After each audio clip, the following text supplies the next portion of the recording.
A visit to Triora's museums, the Ethnographic and Witchcraft Museum and the Civic Diffuse Museum. Triora, famous for being the town of witches, is located in the first hinterland of the province of Imperia, in Val Argentina. The village is perfect for a trip out of town and for those who want to get away from the coast for a moment to explore the most characteristic villages of western Liguria. Here you can discover the legends and find the places of the witches that have made this village so famous, but also visit Triora's museums, the Ethnographic and Witchcraft Museum, as well as the Triora Museum, Civic and Diffuse. Looking for an accommodation in the area, discover our flats Indiano Marina. Triora's Ethnographic and Witchcraft Museum Tour. Address Corsa Italia 1, Triora. Ticket price €2. At the entrance to the Museo Regionale Etnografico e della Stregoneria, Regional Ethnographic and Witchcraft Museum, a sign introduces the birth and purpose of a museum, which was created thanks to the young people of the Campo Eco of the municipality of Genoa, with the support of the inhabitants of the area. Inside you can admire numerous ancient objects, some of which are still used today in rural hamlets, such as Goina and Borniga, but also in the homes of farmers and shepherds. The Ethnographic and Witchcraft Museum of Triora is divided into 6 rooms, in which a cycle of rural life is shown. In the Great Hall, in particular, you can find interesting information of the wheat cycle and all those tools that were, and in some cases still are, used in the fields by farmers, muleteers, bakers and carpenters.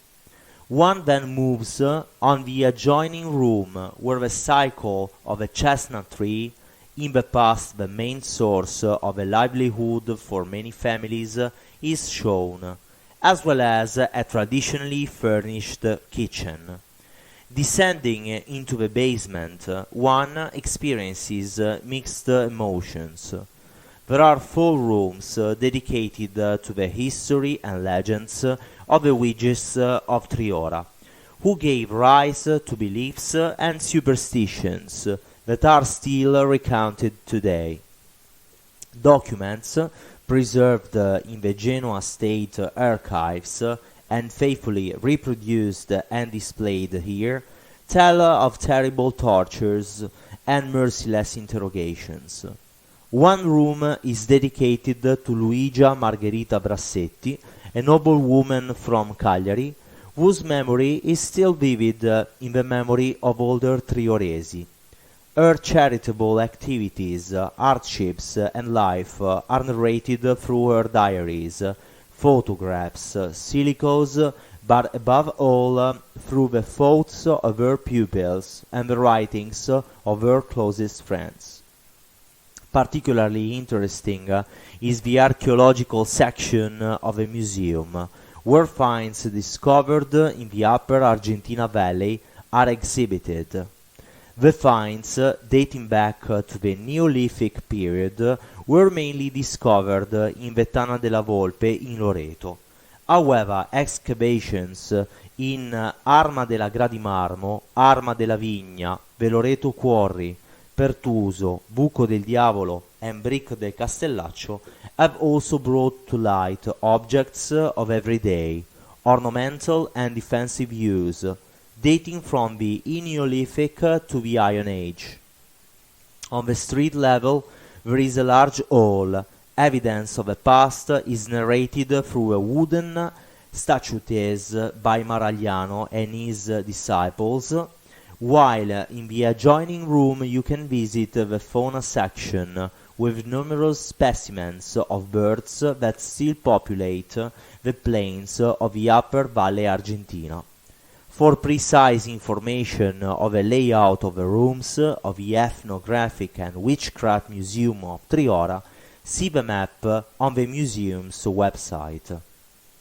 Inside, you will also find the bell clock of the Collegiate Church, Triora's main church, and a photograph of the procession of the Mount, which has been held every year since 1756 as thanksgiving for the liberation from the scourge of locust and grasshopper caterpillars that devastated trees and plants. It was originally celebrated on March the 18th, but nowadays on the second Sunday after Easter. Caves and finds. Inside the Triora Museum there is an entire section dedicated to the finds made inside the caves in the area. These include the Arma della Gastea, the Tana della Volpe, and the Grotta del Pertuso. Besides these, the Arma della Gradimarmo and the Buco del Diavolo, both in Realdo, are also presented. The Arma della Gastea is located near Borniga and is a cavity characterized by a narrow low tunnel about 6 meters long. Its humidity and size make it rather inhospitable. This is why it was used as a collective burial site in two distinct periods, chronologically very far apart, corresponding to a chronological interval dated approximately between 1610 BC and 1420 BC. The Tana della Volpe, at the current state of research, appears to be one of the westernmost sites reached during their millenary migration by the people of the square-mouthed vase culture, in addition to the Riparo di Loreto.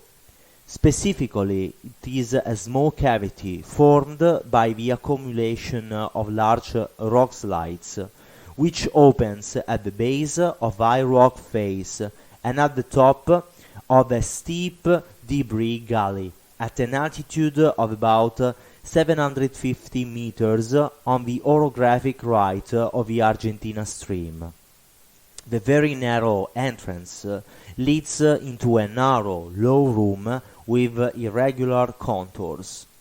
In the course of 4 excavation campaigns, which began in 1972 and continue in the years from 1978 to 1981, an archaeological deposit divided into 5 different stratigraphic layers, approximately 150 centimeters thick, was brought to light.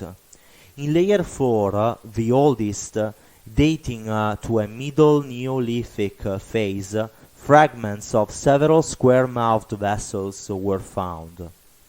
In addition to the pottery, a bone awl, a tiny flint blade, a fragment of a probable pendant made from a boar tusk, and 3 perforated shells for ornamental use were also found. Immediately above, there is a thick layer more than a meter thick, forming layer 3 and layer 2. Here, a veritable charnel house was found with human remains in a chaotic layout, scattered between the stones and in the deepest crevices. The archaeological material consists solely of fragments of impasto ceramic vessels. Layer 3 also yielded globular vessels with small ashlars and subcylindrical flat-bottomed sockets, referable to a phase between the final Neolithic and the E-Neolithic around the middle of the 3rd millennium BC. New vascular forms appear in layer 2, which has been heavily reworked due to a successive funerary depositions over time. In particular, bowls or keeled cups with shiny black surfaces datable to the Middle Bronze Age. but also ole and urns with coarse impasto, which show claw and stick decorations, obtained by simply pressing a nail and using the tip of a stick on the clay before firing, attributable to a period between the late Bronze Age and the early Iron Age. The Grotta del Pertuso opens at the base of the Rocca di Goina, at an altitude of about 1,330 meters, in an impervious area of the upper Capriolo Valley. A narrow triangular-shaped opening, perfectly exposed to the south, leads into a small chamber of about 20 square meters, with a very low ceiling. The entrance is partially obstructed by a stone slab embedded in the ground, probably placed there in ancient times with the aim of preventing access or concealing the opening. To the right of the first chamber, a very narrow tunnel leads to a descending gallery full of boulders, which ends after about 10 meters in a fairly large room divided into several sectors. During a speleological exploration in 1962, the Molinese Augusto Zucchetto found a large quantity of human bones, chaotically scattered among the stones and boulders belonging to at least 18 individuals.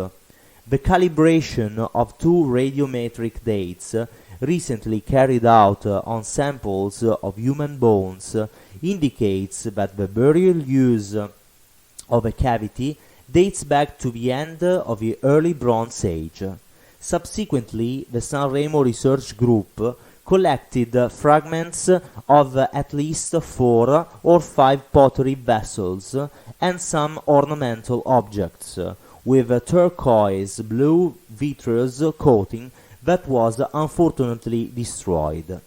A series of systematic research campaigns promoted by the Archaeological Superintendency of Liguria were conducted in 1984 and 1985, following which it was possible to recover additional human bones, as well as remains of fauna and charcoal, the radiometric dating of which gave a date referable to the Copper Age. Also found with them were a bronze lozins lesin, 2 dentalium shells, a calambella rustica, and a monodonta turbinata, 35 aragonite beads, and a fragment of a probable flint half-moon. Considering its location, the small cave was probably exploited by shepherds, who in the summer months led their flocks to graze on the meadows of the upper Roe Valley, in a period between the Copper Age and the early Bronze Age. The study of a human bone remains found has documented the presence of adult individuals of both sexes, as well as children and adolescents. The Pertuso cave is thus configured as a sacred place intended for funerary purposes. Brassetti Hall. The Brassetti Room is named after Luigia Margherita Brassetti, a Sardinian noblewoman who moved in Triora in the early 20th century, and who, with her charitable works and the considerable sums of money she donated during her lifetime, won the affection of the people of Triora. On display in the hall are numerous relics, including an old Italian flag from 1912 and various sewing machines. The library. On the basement floor is the section of a museum dedicated to the library, which houses texts mainly concerning magic, witchcraft, and demonology. There are currently about 100 volumes. The museum cella.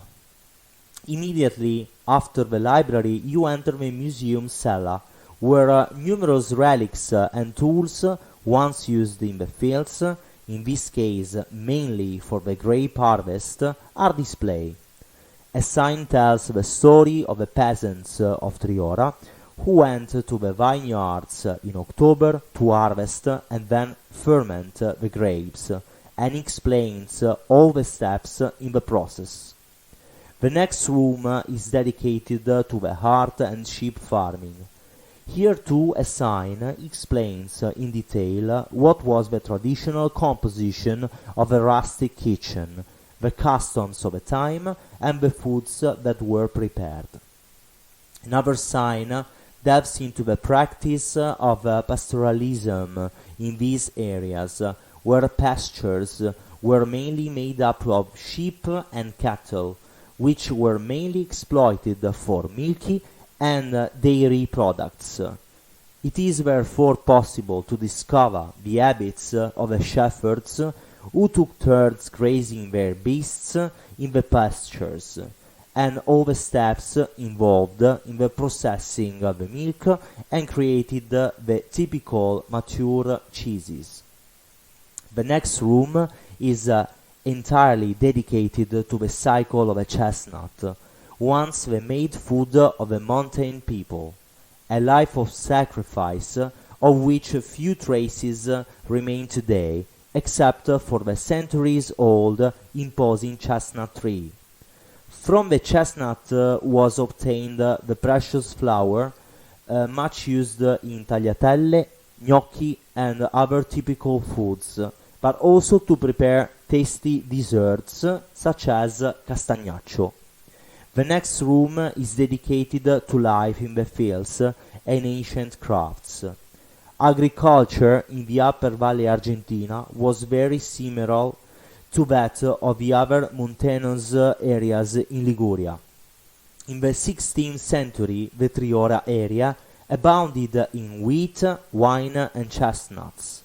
In the past, cereals were also cultivated, such as wheat, oats, barley, and rye, which have now disappeared, and legumes, such as chickpeas, lentils, chickling peas, and potatoes. Olive trees grew at lower altitudes. Particular attention was also paid to the pastures and meadows for the fodder of the cattle, sheep, and goats, an activity that is still important today. One then moves on the room dedicated to witchcraft, where one can observe witch dolls and effigies associating witches with the devil. A little further on is a reproduction of the ancient dungeons in which alleged witches were imprisoned and tortured, with mannequins simulating the scenes described in documents that have survived to the present day. In particular, there is the trestle, the witch's prison, the axe, and the interrogation scene. The next room contains the proceedings of a witch trial, with miniatures of witches and demonic images. There is also an extremely meticulous description in the language of the time, and the original letters related to the trials, all displayed in full view with sign summarizing the history of the witches of Triora. The garden. Finally, it is possible to enter the garden, from which one can admire a magnificent view of the whole of Triora. Here a number of work tools are on display, as well as original signs that read "Parking reserved for witches." Under an arch there is also a reproduction of the stylized village of Triora. The Triora Museum, Civic and Diffuse. Address: Piazza Tommaso Reggio, Triora. Ticket price €4. The Museo di Triora Civico e Diffuso is spread over 5 floors inside the premises of Palazzo Stella. It is a highly modern museum with automated entrance that also allows payment by card, which has recently been completely restored, and in some ways represents the 2.0 version of the Ethnographic Museum. It was financed by the Interregional Project, i.e. the European Regional Development Fund. The ticket machine prints a ticket with a QR code.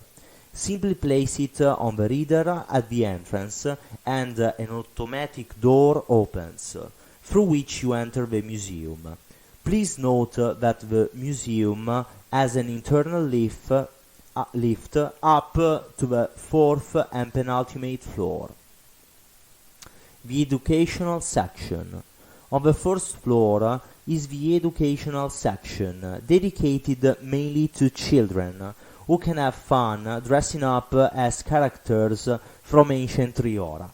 Here you will also find a sign telling the history of the village. The naturalist's cabin. Next is the naturalist's cabin, an area inside which one can find a sort of reinterpretation of the fauna section and the heart of the Ethnographic Museum, although everything is made less austere and more modern, with panels explaining the local flora and fauna. The ethnographic section. Moving upwards, we find the ethnographic section of a museum, mainly oriented towards the theme of witches. Various panels explain the uses of amulets and talismans, with statues dedicated to the cult of a mother goddess. There is also an exhibition of ceramics from Montalto Ligure, a municipality not far from Triora. It is also possible to investigate the Yavol eye prayer. From the special panel, simply lift the handset and listen to the explanation. Other panels, on the other hand, narrate and investigate the possible meeting places of the witches of Triora, putting forward hypotheses in addition to the cabotina. In fact, the inquisitors believed they met in places near water, in particular near Lake Degno, not far from Molini di Triora, and Triora from the spring outside the village of Campomaue. In addition, the abundance of animal skins resulting from the practice of sheep farming allowed the development of handcrafted shoe production. Not only that, other important economic resources were derived from sheep, from which wool was obtained, from the woods, from which firewood was collected, and above all from the slate quarries for the working of stone. The witchcraft section. The section dedicated to witchcraft retraces the history of the Triora witch trials with multimedia panels and videos explaining the historical reasoning behind the various trials that have taken place over the years.